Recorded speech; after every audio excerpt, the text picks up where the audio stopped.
You're very welcome to the next episode in our Work From Anywhere series. Today has never been a better time to discuss, well, time, asynchronous, anytime, anywhere. We've got Tyler Selhorn, Maya Middlemiss, and Ryan Anderson bring together this fantastic panel to dig deeper into this big challenge for remote working. Next week, we're going to be talking about how to live the digital nomad dream. Jan Young, based in Croatia, Lily Bruns, based in Thailand, and Danielle Goebel, based in Malta. So tune in to episode 11 next week. For now, enjoy episode 10.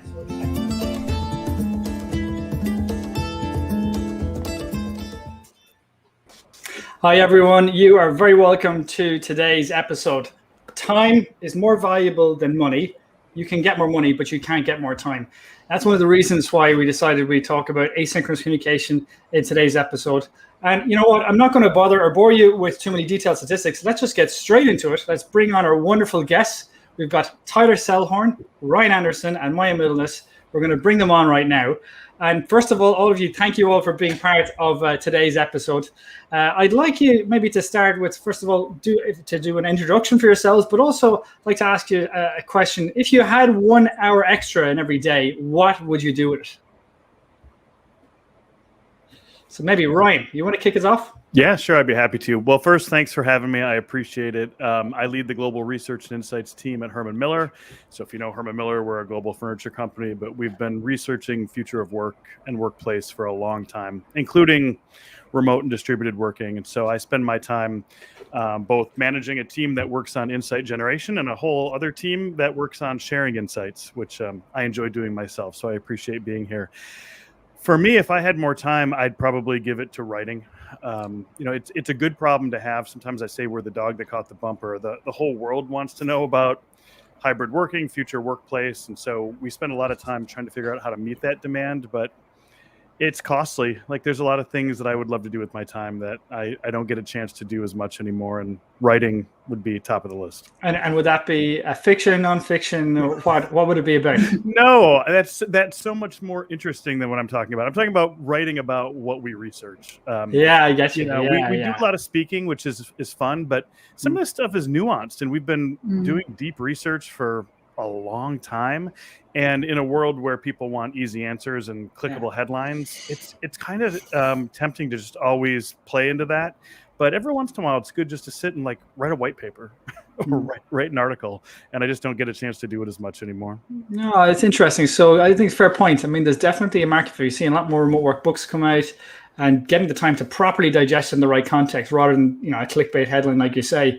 No, absolutely fair point. What about you, Maya? If you had 1 hour extra, what would you do? And tell us more about yourself. Well, I probably wouldn't spend any more time writing because that's the day job, basically.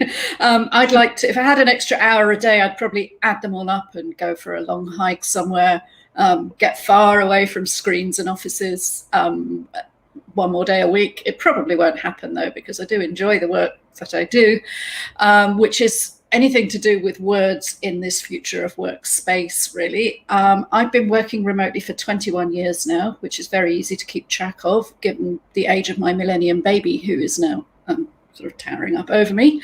During that time, I've been an employee, a founder, a virtual team leader. I'm now happily freelancing for the rest of my life, but I have experienced remote work and remote teams from lots of different angles, including over a time span which embraces a lot of change in the technological and social environment, let's just say. I don't have to plug the internet in anymore, but there's quite a lot going on. So Healthy, Happy Home Working was a passion project. It started off as a book plan as I was coming up to my 20th anniversary of working from home, because at the beginning of 2020, I thought I had nothing else to learn about home working and remote work. I'd been there, seen it, done it. And then, of course, the whole world changed and everything changed with it. So that kind of got re-envisaged as a book series and some training courses and a community as well around this whole emergent demographic of reluctant home workers, because for the 2 decades before that, I mean, it used to be a privilege. It used to be something that people had to fight for quite often and advocate for, to have the privilege of working from home. I've been advocating for it for a long time, and it's really bizarre that everybody now knows what I was talking about, and yet they don't, because, of course, so many people's first taste of working remotely has been pretty horrendous in lots of ways. It's not been well managed. It has not been well communicated. People haven't been supported. They certainly haven't understood about asynchronous communication and how to collaborate digitally effectively. So there's a whole lot to learn and to turn around now to try and make that a sustainable, rewarding experience, and let people really enjoy the benefits of working remotely and being able to disconnect where you live from what you do and all of the possibilities that unlocks. So I write a lot of content for publications, for brands, all around collaboration technology. For me, this is really the sweet spot of the future of work and virtual team stuff, where it intersects with the technology that makes it possible. And it's really an amazing time to be working in that space and telling these stories at that intersection. We have a long way to go. I have no idea what the future holds, but these are the things that are going to make it better.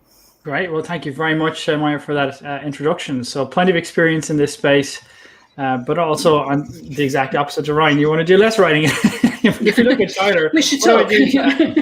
What would you, Tyler? More rest writing, or how do you see it? And what would you do with an extra hour of your day? Well, for me, the thing that I enjoy most is talking. Obviously, I've got my podcast microphone here. So I think one of the things that I would like to do more of is along the lines of what Maya was suggesting was being able to go for a walk or go for a hike. I especially enjoy the end of the day when my spouse and I get to take a walk. I would love for that to be much longer. So that's what I would choose to do. So yeah, just to introduce myself, I'm Tyler Selhorn, head of customer experience at Yak. Our thing is replacing meetings with voice messaging. So, again, the talking bit, right?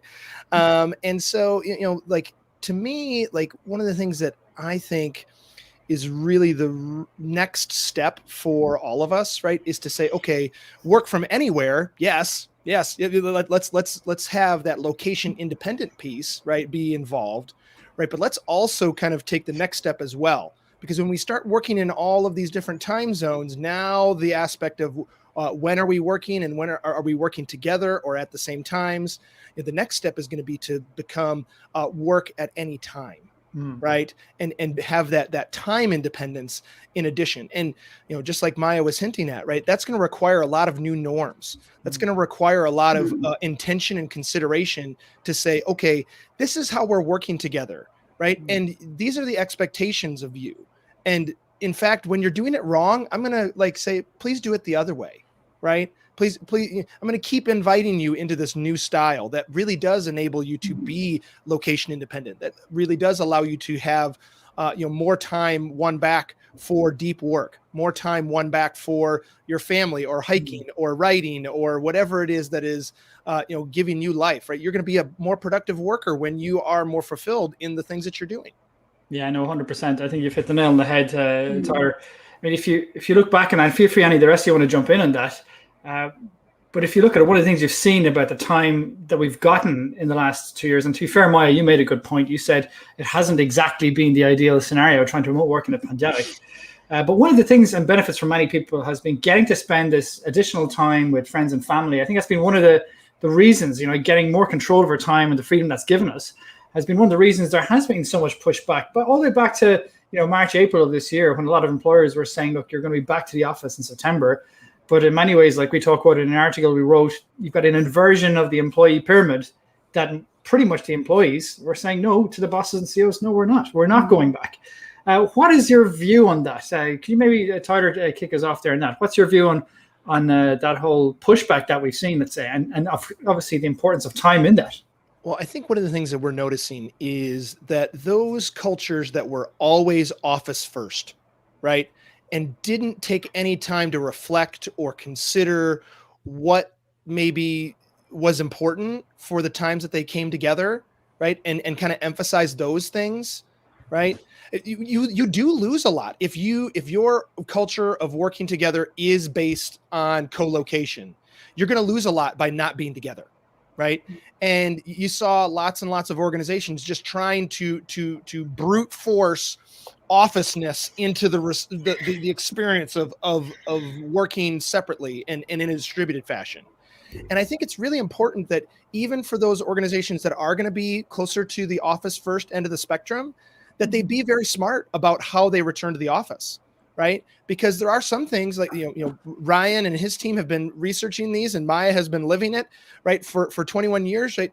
There are some things that you really do, lose when you are not co-located, right? There's things that just do not exist in a distributed fashion, right? But at what cost are we going to become located together?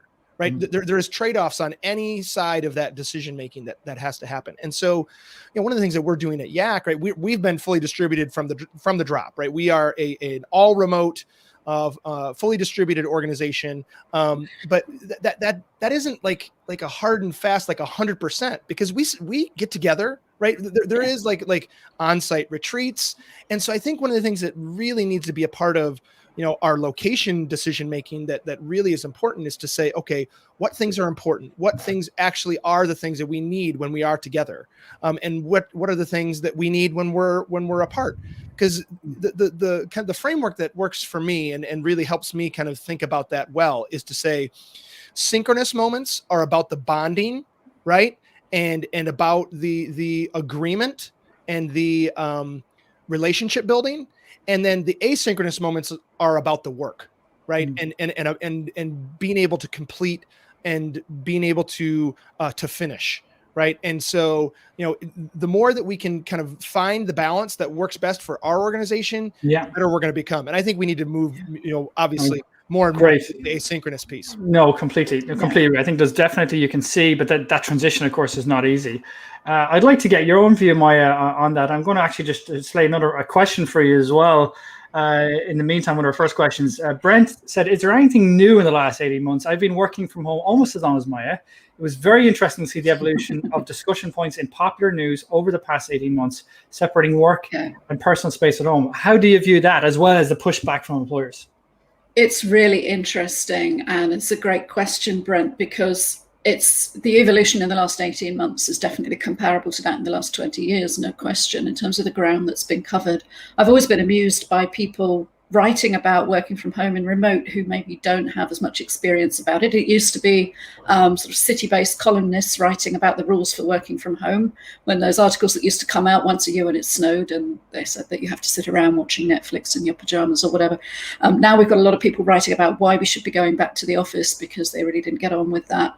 And not that much in the mass media, I'm not seeing much informed comment about long-term sustainable work from anywhere strategies. No discussion of asynchronous communication, just about we have to get back to the office to deal with Zoom fatigue because we're all sick of that. And they're completely missing the point that Tyler was making, was that this is an opportunity to re-examine everything about how you collaborate, about how you communicate, about how you build culture and relationships in your organization. And it's really, none of that's easy. Managers and leaders they're looking down the barrel of a new pandemic, if you like, of churn, which is going to come. There are so many people who were burned out, who are stressed, who do not want to hear through the press that they're going back to the office in October or whatever, when they haven't had that discussion internally with their manager. There's some really bad practice emerging. What we're needing is authentic leadership where people are actually open to a bit of humility and saying, we don't know what's going to happen. Let's experiment with this. Let's define it around our values. Let's think about what we want. Let's accept that we could try something which may or may not work out for the long term. A bit more of an agile mindset of let's check this out, let's iterate, let's see what worked and what didn't, and try and get towards whatever this new normality is going to be in a way that works for us as our organization. And it does mean flipping that leadership model in lots of organizations where people are waiting to be told where they're going to be working, how they can work, how they can live. There's an awful lot of people using the word hybrid without ever really defining what it means. Does that, for some people that means you're going to have to go into the office 3 days a week because we've worked out that's when you collaborate and that's when you do your working from home. And it's all it seems to be often being dealt with as a real estate management problem, which obviously that's a factor, and that's going to be an area of huge change coming down the line. But, we have to look at it from the organizational culture point of view and what we're actually trying to produce and how we're going to measure that, and then look at what we need in terms of buildings. I get you. So connecting the organizational culture with, the use of space, which is a great segue into you, Ryan. I mean, you're in Herman Miller, you're running all of the VP of analytics, everything around that. Tell us more about how you guys manage synchronous and asynchronous meetings. I mean, what are you seeing around that internally? How do you manage it? Sure. Well, I'll start by saying how we research it and understand it and how we live it are not always the same things. I mean, we want to be authentic about it. And just on a personal note, I've essentially worked in a hybrid manner with fully distributed teams for a long time. My previous role was leading digital innovation, and I didn't have any employees that were local, and we knew the value of asynchronous. In fact, when I took over this role, one of the very first things we did, like in July of 2020, was produce a video on you should understand synchronous versus asynchronous communication for our customers. And I immediately realized that we had not communicated that message internally. And to be honest, the world wasn't quite ready for it anyway. There was too much to work through until we got there. But I mean, we support work wherever it happens. I mean, we're not bound to one place or another. Our first product that was designed for both home and the office was in 1942. So our goal has always been understand people, understand what they're trying to do, and then figure out how the place supports them. If I look at Herman Miller specifically, it was unevenly distributed in terms of how we did some of these things. There's a great physicality to some of our work, particularly in product development, manufacturing. So those do require a degree of co-location, but some of our functions, digital certainly being probably top of the list, was much more used to this. So we've had to get more intentional. We've done quite a bit internally, including we have our own leadership podcast. We've cut episodes for our own work team leaders, unpacking things like presenteeism isn't a good way to manage or measure productivity. We need to begin to think about being more goal-based, and we need to be advocates for employee autonomy, which we are. We believe that. We believe it's good business sense for us and our customers, but we also need to help employees understand what it means to be accountable, to have more responsibility, to take charge of their own productivity, to begin thinking about things like, if I have choice and then I have choices, what's the best place for me to be healthy and productive on a given day? I think the research is solid in terms of suggesting that increase in autonomy, that increase in choice increases engagement, it increases equitable work experiences. But living it is not you can't tuck it into a return to office strategy. It's a years long journey. And so a lot of what we're doing is basically helping the organization learn some of the successes we've already had. There's just some people that have done this sooner than others. And I think we want to be an organization that isn't place dependent on our own work in the future. Like, we want to be as agile and as innovative as possible. And so we see the plurality of options in terms of where people can work as a strategic advantage for us. And we've obviously shared a lot of it with our customers as well. Oh, fascinating. I mean, for me, when you think about that, and I think about it deeply, you think of how you design a chair, and the impact of where you work and how you do it and your productivity. For example, on that designing aspect, the creativity aspect, some people make the argument, and there could be some degree of validity here, that for certain elements of creativity, building team morale or whatnot, discussing design or whatever it could be, that there's an element of in-person work needs to be there. Whereas other people say, no, you don't have to be at the same. You don't even have to be speaking at the same time. You can have a degree of meeting up as a team every now and again, but actually most of your productive work for some people who are very creative can be done outside the office. Do you agree with that, or how would you see that, Ryan? I mean, I'm curious when you think of the importance of design and creativity in delivering value and creating your distinct competitive advantage. Where is that done, and how do you see it? Yeah, it's a complex topic. What we know is that there are certain experiences that are difficult to support at home. And I will get to the topic of creativity and collaboration in a moment. But as an example, we have a work from home tool. Over 21,000 people globally have used it to try to help their own work from home experience. And I have access to that aggregated anonymous data to see what they're struggling with. And things like longer duration team activities, like video and asynchronous support, limited duration or the exchange of what organizational psychologists call simple information versus complex information fairly well. If you need to do like a workshop, if you need 2 or 3 hours or you need 2 or 3 days, you get together. And by the way, we started studying fully remote companies maybe 2012, 2013, and the concept of on-sites as opposed to off-sites immediately came to the forefront. And it was really helpful for us to understand, okay, if you're fully remote, why do you still get together? And so those more immersive, long duration times, sometimes were about facilitating collaboration. Other times they were really more about culture and strengthening trust and ties amongst the team members. We have basically advocated the notion that if you were to take a look at even 100 employees within an organization and try to ask the question, where do these 100 people do their best work, that you will ultimately conclude that you can't determine that. And that includes collaboration, by the way, because there's work factors. There's things like what's the nature of their work, what's their team structure, what technology tools do they use, but there's all these individual factors as well. Personal work style, relationship with your significant other, Wi-Fi, caregiving responsibilities, sensory, cognitive abilities, and the need for special accommodations. Like if you keep unpacking it all, you'll go, oh, I'm not sure I know where anyone is most effective, which should lead you to the conclusion, then we need to empower them to figure it out. And that's the key to creating those equitable experiences. So if I go back to your original question about creativity and collaboration, I think there's some teams that have been wildly creative and innovative while working 100% remotely. There's others that have deeply struggled. And so the goal isn't to try to figure out for us the right set of demographic characteristics or the right set of job titles. It's to try to figure out how to curate the right set of options so that everyone can just thrive. And listen, this is such an exciting topic to go in, because there's so many angles, like what are the personality, psychographic profiling, characteristics, all these sorts of things that could lead to all sorts of answers to what does it take to be successful. But coming back to that point about how to be successful, Tyler, I'm interested. You're obviously the host of the Remote Show podcast, a very, very successful podcast in the remote world.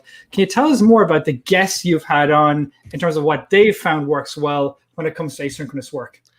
Yeah. So one of the things that has been a through line of all of the guests that we've talked to is when we start talking about collaboration and working together, right, is the thing that I'm going to quote Darren Murph, the OG head of remote, that remote is a forcing function for intentionality. Right. And so, even as we're speaking together, right, Maya and Ryan are all saying that, okay, when we zoom out past the direct one-on-one manager-employee relationship, you start thinking about, okay, what serves us best in this moment, right, for this work, right? And that's the thing that is something that we really need to build in as a practice and as a norm for working together in this post-pandemic or during the pandemic world that we're living in, is that there isn't going to be a one size fits all, as Ryan just described, right? We need to be smart about the ways that we're communicating, and we need to have a spectrum of modes of communication. And, obviously our product is trying to live in that space in between, a text-based instant message and a meeting for everything. Right. And I think that is something that we need to be smart about, is that we need to have a way to communicate that isn't always, living inside of the Zoom boxes that we live in right now. Right. I mean, that's not, people have clearly rejected the pandemic enforced work from home kind of version of things, right? But everybody's able to see the time that they get to win back from not commuting.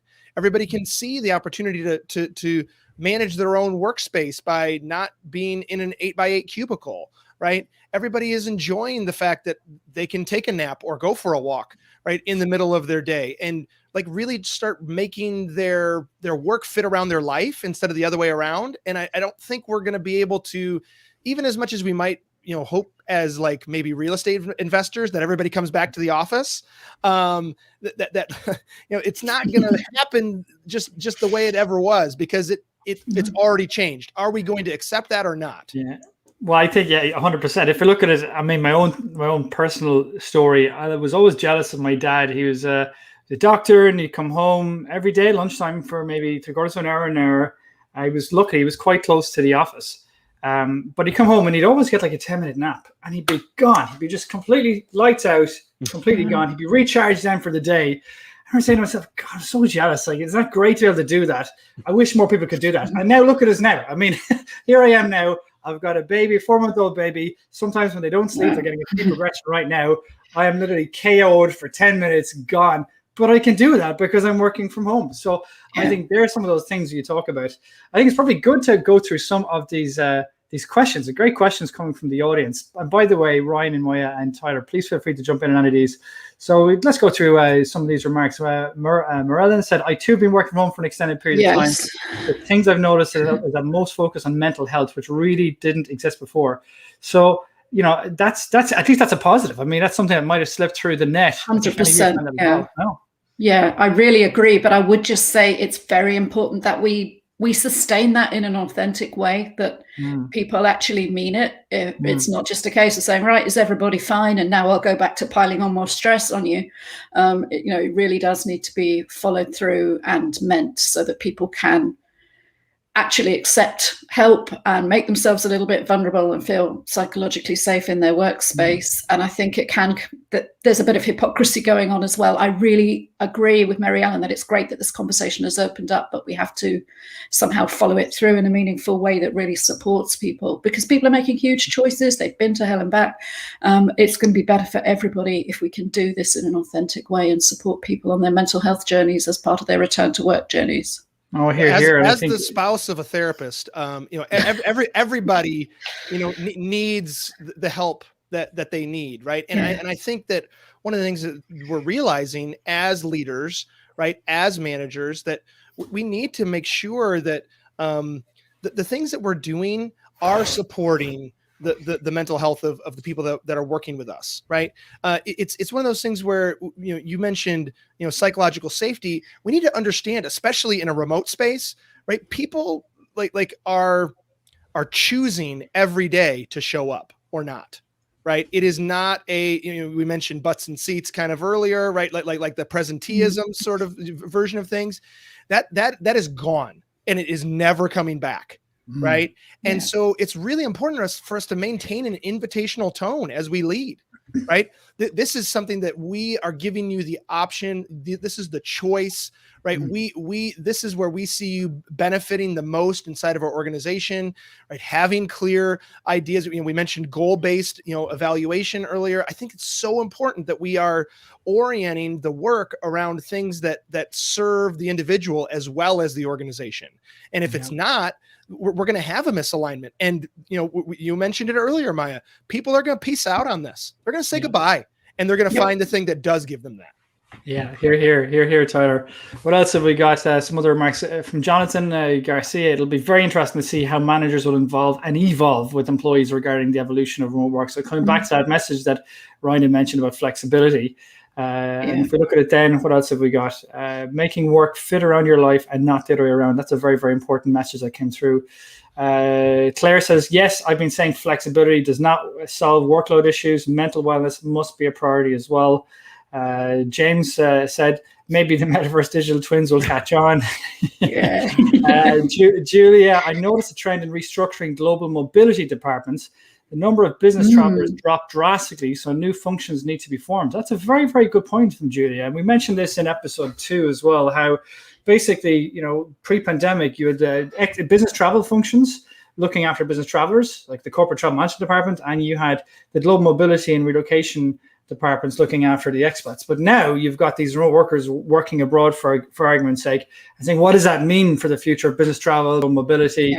Regardless whether they're working even just within the borders of the country or working abroad, the function and the capabilities need to change. Any of you want to come in on that one? Just that it's going to be a mess, but no, go for it, Ryan. Well, I guess what comes to my mind is, and I appreciated the comment earlier. I think, Maya, you made it around the terminology of hybrid and remote. That for me, like the meta trend, the big trend that's 15 to 20 years in the making is around distributed working, because at least people doing computer-based work were tethered through desktop computing for decades. It's how office design as we know it came to be. Offices were largely designed around IT networks more than they were people networks. And then as the technology became mobile, you started to see this spreading out of work, which is really what distributed working is. But organizations didn't really have a strategy for dealing with it. So things like travel was viewed as a business necessity, but not necessarily a means of supporting distributed working. Telecommuting was a very binary, like you were a telecommuter or you were an office worker. By the way, for all the headlines around the office being dead, offices were ailing as a result of distributed working. We've been using sensors with our customers for over 13 years to understand utilization. 13 years of decline in office utilization because of distributed working. And so we have customers that are going office first, remote first, hybrid. We are a founding partner of Future Forum, which is a collaboration between Slack, Boston Consulting Group, Herman Miller, and others. And 63% of the organizations we've talked to that research have landed on hybrid, meaning they'll empower the employees to spend more time choosing where they want to work. All of this is really in the context of what does it look like to support the spreading out of work? And for me, the topic that we hit upon a couple times there that we didn't maybe totally unpack was the topic of community and belonging, because that's a facet of well-being and mental and emotional health that I think came to the forefront as we were quarantined and isolated from so many people. And I don't want to get super geeky on you here, but I do find value in a sociological concept known as strong ties and weak ties. Strong ties are like your immediate network and the people you interact with the most. Most people's strong ties at work got stronger. Like I know my employees' pets' names. I know more about my employees and they know more about me than we had ever dreamt. But it's the weak ties, which are your extended network, which many sociologists will tell you is so key to our sense of community. It's the barista that might remember your name and that makes you feel special. It's the person in another department who you don't work with, but you might say, what's going on with you? Like, it's how you learn, it's how you're mentored, it's how you're acculturated. Those are really strained. And we can talk if you want more about in this world where offices are going. But when I think about opportunities to create a greater sense of well-being, flexibility for employees, absolutely. In fact, by the way, the Future Forum research that we did most recently indicated 76% of 10,000 people around the world said they wanted more location flexibility. 93% said they wanted more flexibility with when they work, getting to this point of asynchronous. Yeah. But for me, it's about, yes, enabling that kind of flexibility and making sure people have appropriate work-life balance. But the next step is let's make sure people feel like they have a sense of belonging and that they're operating within a community, because that's really what makes an effective organization in terms of how it functions. Well, 100%. So you mentioned some really, really crucial points that we mustn't forget. You mentioned the decline in office utilization. So I think episode 8, maybe Dawn, you could put on, Dawn's our magician behind the scenes, put on the link to where everyone can find the Work From Anywhere series. But basically in episode 8, we had Sandra Panera of Relogics, and we had Nick Levine as well. And with Lauren Ferre, and basically a very, very strong real estate expertise in both of them. And they said that even pre-pandemic, office capacity were typically around 60%. So, you look at that. That's really high. I mean, utilization does not have a common definition.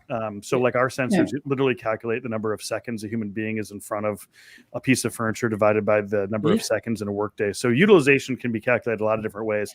I'd put it closer to 30 to 35 in terms of. Is that 30, 35 now or pre-pandemic? Because the message he was basically saying, Nick, he was like, it's like at most 60% pre-pandemic, but that's gone and completely shot down. So, what it's going to be now is a fraction of that, I guess. Huh? Well, so I actually think, and of course I do trend towards optimism, but I think this move towards hybrid is exactly the sort of reset that is needed to go actually reclaim the value of offices, to help them be more purposeful.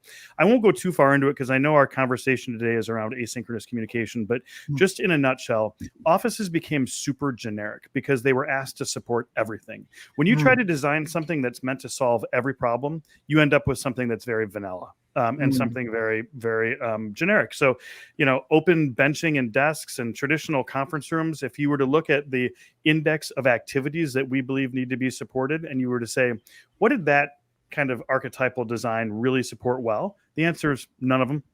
They supported all of it a little bit. And because people could work wherever they wanted to, they were working elsewhere. Group spaces were definitely better utilized than desks, but the return on occupancy investments in the corporate real estate world were not good heading into the pandemic. So for me and for Herman Miller, we're looking at this as, okay, great. Now offices can be designed to actually add value, be desirable, be more purposeful, essentially to create a new means of meeting demand.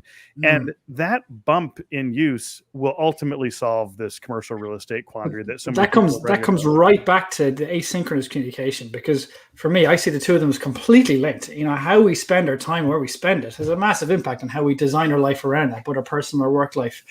So I see them just inextricably interlinked. I wanted to talk about Claire's comment. She mentioned loneliness as being an issue, and I think one of the things that happens when we have sometimes more than 2 hours a day committed to commuting, right? We have kind of like our closest relationships kind of determined by who HR has put inside of an office, right? It's really hard to make some of those strong ties be something that are outside of office relationships. And I think it's really important that we, take this moment that like when we get to be back out into the world again, that we make, very conscious choices about who we are connecting with. I know for myself, my 2019 remote worker self, like met up with my spouse for lunch. Right. I went to my children's school to eat with them at the cafeteria. Right. I met up with friends. Right. And those are things, and also going to meetups, right. That like you're having the opportunity to say, okay, my work is no longer tethered to this location that is within 30 kilometers of my home. Right. And that, I only get to like have deep relationships with this set of people that were determined by, the requirements of a job description, right? I think it's really important for us to say, okay, who is important to me? Yeah. I don't think that necessarily those work relationships are always going to rank highly. Sometimes it does. Well, let's look at our case, Tyler. I mean, let's talk about internet friendships. Internet friendships versus physical friends. Discuss. Yeah, I think internet friends are friends, right? John and I met, randomly at a like a round robin networking piece associated with a virtual conference, and by golly, we've struck up a friendship that has turned into this appearance, right? And it's because we care about the same things and are interested in advocating for the same things that we're both interested in seeing become a bigger part of our world and the way that people come together to work. What do you think, Maya? Yeah. I think, 100% agree. And I think it's high time we consigned that dreadful phrase "in real life" to the dustbin forever, as though there's some difference between what we're doing now and real life. I thought that was really interesting talking about people's community and networks and their strong and weak ties, because my main experience of building a remote team took place 10, 15 years ago, before there was really much of a thing about it. It was quite unusual. Most people didn't know anyone who worked from home. I certainly had no opportunity to hire people who had direct experience of working from home in many cases. And one of the things I learned to do early on, as well as probing job-specific competencies, was to talk to people about their support networks and their communities and the things that they were involved with and engaged in locally in their own communities, because I knew that for a lot of people that came from work, and that work would not be able to deliver that when we were possibly in different cities or different countries. So within the limits of, safe, appropriate interview questions, I was always very careful to probe and discover, did they have close relationships? How did they see their local community? Were they involved in things, whether it's their kids' school or, even sort of local community and theatre groups, sports, things like that? Did they know their neighbours? Just you can ask that in the context of, what if your internet goes down? Where would you go? If they say, oh yes, the cafe down the road has great broadband and excellent coffee, and next door, and that would tell me that they have relationships and they have those strong ties, and they won't be looking to the workplace to provide that exclusively, which could lead to isolation and disconnection if that didn't happen through work. And it's great if people do develop strong relationships through work, but the statistics, But it's funny you said it, because actually community, that side, and that really came through really strongly in last week's episode. We had a great lineup, but we had, for example, Gonzalo Hall. He's in startup Madeira, for example, in Portugal, and we had Ben Stewart of Tulsa Remote. But they really hit home on this, the importance of community, of when you're attracting workers, getting them to really connect with the locals, and build a community, because the remote workers themselves are worried about isolation. They want to connect with like-minded people. But if you look at, that's one aspect, that's one obstacle, one of the challenges to deal with from a remote work context. One of the other questions that I have for you, for all of you, I guess, is one of the challenges of asynchronous, come back to asynchronous communication side of it, is that these notification life that we're living in, it's a broader conversation than just asynchronous communication. But for example, getting these notifications, these dopamines that go off to signal, hold on a second, trying to build addictive products and whatnot. How do all of you guys balance all of that? Have you got any tips to manage that? Because on the one hand, this allows us to work when we want, but on the other hand, getting into deep work can be tricky if you've got, your notifications on, for example. How do all of you guys manage that? Any you want to jump into that? Well, I think first of all, we need to move away from instant messaging implying instant reply. Right. Yes.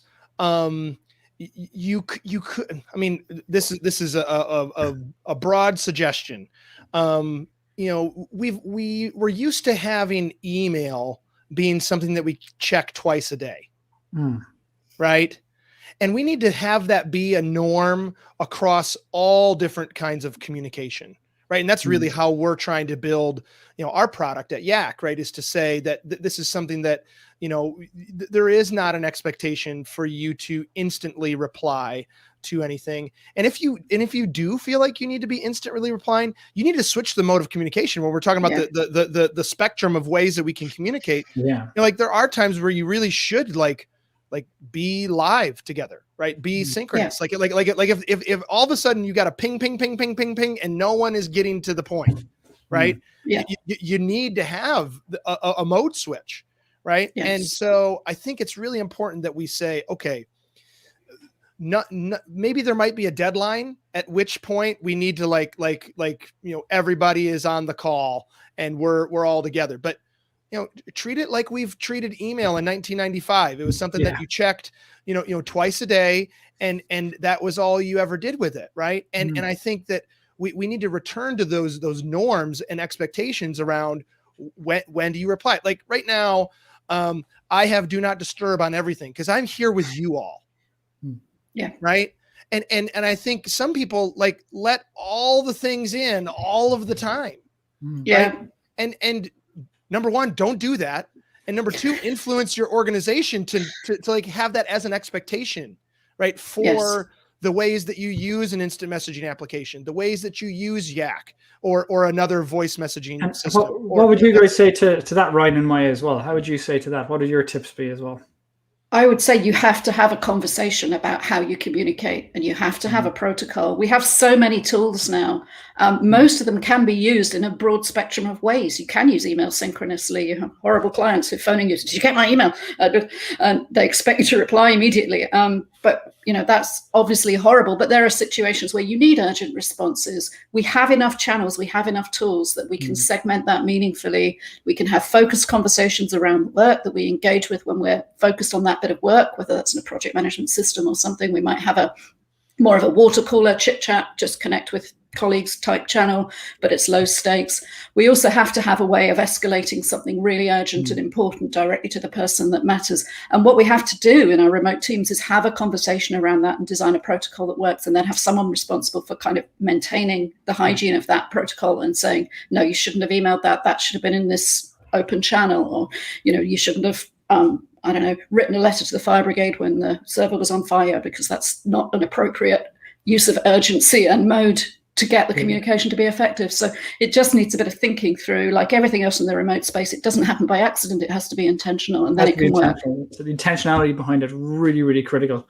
Yeah, John, let me just jump in on that, because I think you've nailed it, Maya.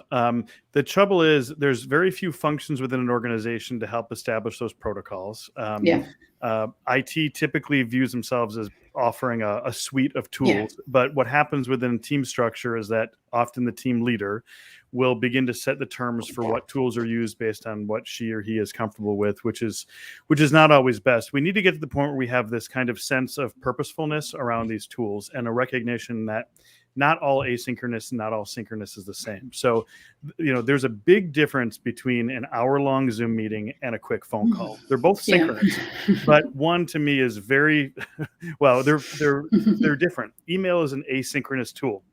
Most of us aren't out there saying, what we really need? More email. And so it's a matter of actually taking a look at how these things might be complementary. I often think of the study that Wharton School of Business professor Ulrich did back in 2010, where they took a couple of groups of students in a brainstorming exercise, and they asked one group to get together for an hour and think of new ideas and brainstorm in the traditional way. They took another group and said, we want each of you to think on your own for a half an hour and then get together for a half an hour and talk about it. Well, the second group was far more successful because they just had a chance to think a little bit before they were thrown into this mix with all these different people. And so we need to give some thought to it. And the last thing I'll say is, and I'm picking up on what Tyler was saying a moment ago, there is an organizational psychological concept known as simple and complex information. Simple information flows very well when we're all remote. Like it is what it says it is. It's like you understand it intuitively. When you get to the point where you gotta go, oh, this is complicated.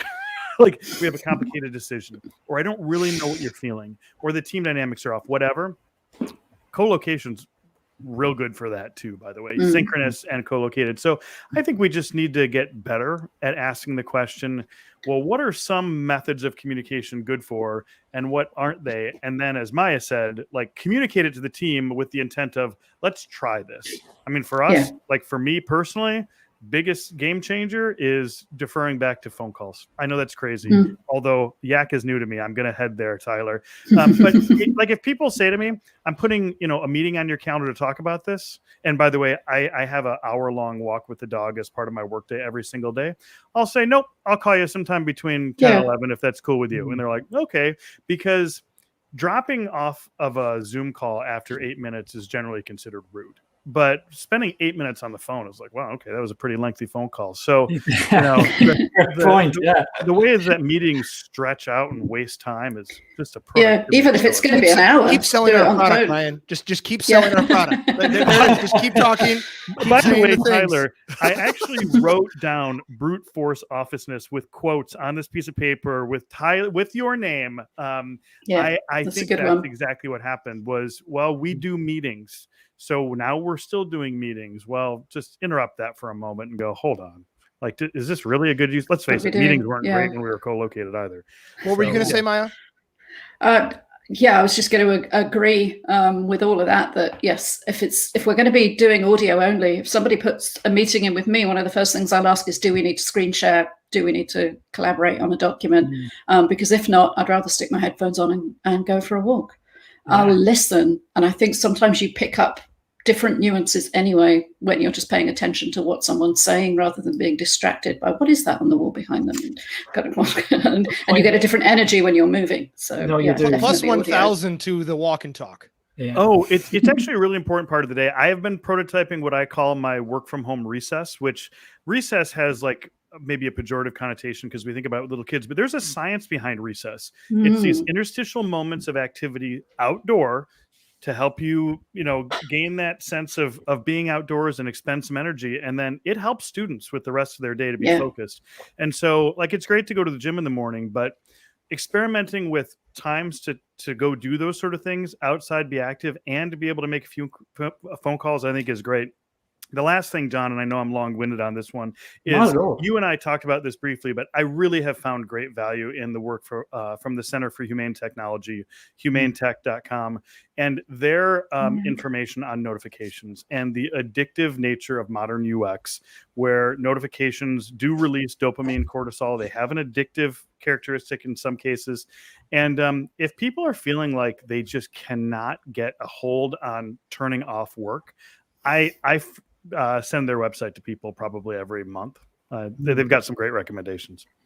Yeah, maybe we could have that in the show notes because that's a new one on me and it sounds excellent. If you've seen The Social Dilemma on Netflix, then you know the Humane Technology. That was there. We'll definitely get that. We'll definitely get that in there. The second last question is a very quick one for you guys. So, on the one hand, basically disconnecting the geographical restriction of being in the office, all of a sudden being able to work from anywhere. One of the things that we've seen is been a Qualtrics report that came out in the last 2 weeks that said 80% of employees for looking for new jobs said it was important to them that their next job offered them the opportunity to live anywhere. So my question for any of you, for anyone need to take this up, are you seeing work from anywhere emerge as a trend yet in the data or the research you're seeing? Either work from anywhere in one country, like within the US, like moving states, or internationally, let's say? Well, just my experience is that I was never going to become who I am today if I were to stay here in Fort Wayne, Indiana. Like we have some back office like development agencies here in Indiana. Like Indianapolis has a strong tech hub, but that's 2 hours south of me. I cannot commute that far, and so I would just say that like there is an abundance of talent that exists in the world that is unable to be located nearby the opportunity that exists for those people. And so, like Matt Mullenweg, his quotation that I like to repeat often is that talent is fully distributed, right? But opportunity is not, right? And the more that we can distribute the opportunity to the talent that exists currently, right, is going to be huge, right? Yeah. I think the other piece that is like kind of circling back to our previous point is that the co-location or the synchronous ideas that's for the kickoff, that's for the retrospective, right? And I think just to say another name for us, Seidal Neely, of the Harvard professor, she had the Remote Work Revolution book that she just released this spring or this summer. And I really, really believe in the idea of kickoffs, right? And saying, okay, we're going to get synced together, right? Like the fact that we all have been here together, like talking about asynchronous communication and like the broader trends of like, we're going to be able to have another conversation that isn't synchronous, like at a much deeper level, because of the time that we've spent together, like really thinking like hard and like trying to synchronize our minds together. And so I think like that idea of co-location for the beginning of a quarter or month, or, however you organize yourselves, right? And that being the beginning of something, and then resetting and starting a new sprint or a new quarter. Those are the types of things that are going to be really, really powerful for us is those, when we start from the assumption that we do not have to be together. Well, now it's like, okay, when should we be together? Right? Like that's the thing that we're kind of. I like that, coming back to that question or that remark you made. Talent is distributed, opportunity is not. I mean, what about yourself, Ryan and Maya? Are you seeing this kind of work from anywhere emerge as more of a trend or not? I would say definitely. People are starting to grasp the possibilities now where they didn't before, or they thought that kind of work from anywhere, digital nomad lifestyle was something that wasn't for them because they weren't an entrepreneur. They weren't, they had too many ties. They were an employee, so they were stuck in one place. Now, during lockdown, they might have had a not optimal experience of it, but lots of people are able to look beyond the constraints they dealt with then and think, well, actually, what if my kids were actually at school instead of here in front of me? What if my partner was somewhere else? What if I could leave my house? What would I choose? Would I move? I've looked at these four walls for however many months I've been locked down. What if I could live anywhere?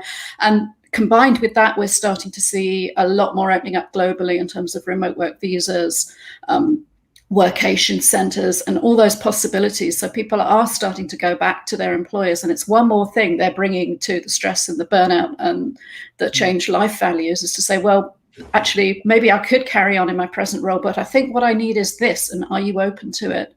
And if not, what else is out there for me? Because maybe I could take those skills somewhere else. Well, that's exactly goes back to that point that Tyler made about, talent is distributed, opportunity is not, but opportunity is becoming more distributed. Well, for me, the real turning point was, for me, a week ago, I saw this amazing picture of somebody working at the computer beside a beach looking out at a Black Sea sunset. And I said to myself, wow, I wish. So I don't get jealous. I was jealous. I was absolutely jealous. I'll admit it. Looking at the time, I'm going to ask you a final question, 30 seconds each. We're at this inflection point in the world of remote work.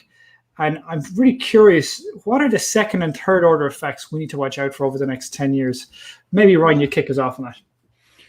Well, I think organizations are beginning to make their strategies more congruent with what was already happening. Like work was spreading out. Working from anywhere was already a thing. And so organizations are embracing different strategies. I think the majority of them will embrace a hybrid strategy. That's where things are going. And the best possible outcome from my perspective here is when organizations wade into that topic and they begin to understand its positive effects for both the organization and the employees. And in particular, when they begin to link it with their DE&I strategies and focus on what it looks like to create a more inclusive environment, broader pool of talent with more equitable work experiences. And I've noticed a massive influx of HR leaders jumping in and really leading this, including real estate considerations. What I think we need to avoid, and I'm going to quote Brian Elliott from Future Forum here, is what he often calls false flexibility, which is like if it's a race to try to just update the work policy and say, it's fine if you want to work from home a day or two a week. That is not user empowerment. It's not rethinking the fundamental role of home office, corporate office. Those organizations that are willing to wade into this, I think will have a tremendous strategic advantage in terms of who they can keep and how productive they can be. But if it's just kind of like okay, fine, we give in, I don't necessarily think it'll produce long-term results. And that's concerning because we might see a backlash at that point. Okay, so watching out for that backlash. What about you, Maya? What are the second, third order effects you're watching out for? Well, I think this is a real opportunity to think big and have the courage to do that. I think there is an awful lot of maybe it's combined a sort of nostalgia or reversion to the mean, and let's just try and go back to 2019 and how things were. But, that ship has sailed. We're not going back to how things were. So we have to look at what we want from the future. We need to be doing that as individuals. We need to be doing it as organizations and teams. I mean, we need to be doing it at sort of government and state level as well, because I think that the second, third, fourth, fifth order effects are going to redefine cities, transport, mobility, how we use the spaces around us for environmental reasons, technological reasons, just in the same way as the Industrial Revolution reshaped cities. And interestingly, a lot of those buildings are now repurposed as real estate. Maybe we'll see the same thing happening with offices.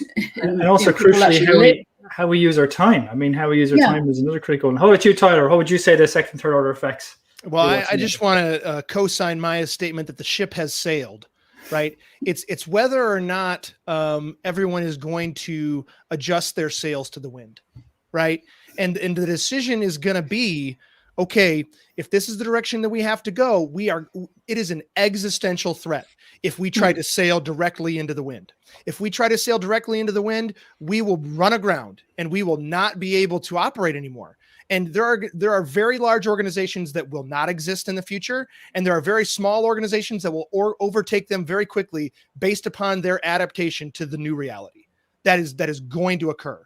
And even some that have started on this path and then not adapted to the new reality, that there are much larger organizations adopting some of their practices. Right. There's going to be small organizations that maybe were on the forefront of this idea and have stayed as they have been, instead of recognizing that they are now competing globally for people that are interested in remote work. Yeah. Great way to finish us off, Tyler, Ryan, and Maya. Thank you all so much for just bring this conversation to life. I think so much to think about, so much to digest and reflect on. My mind is dizzy just trying to think through the consequences. I hope you, the audience, enjoyed it today, and don't forget to stay tuned for next week. For now, thank you all so much for coming on board. Keep in touch, guys. Thanks for having us.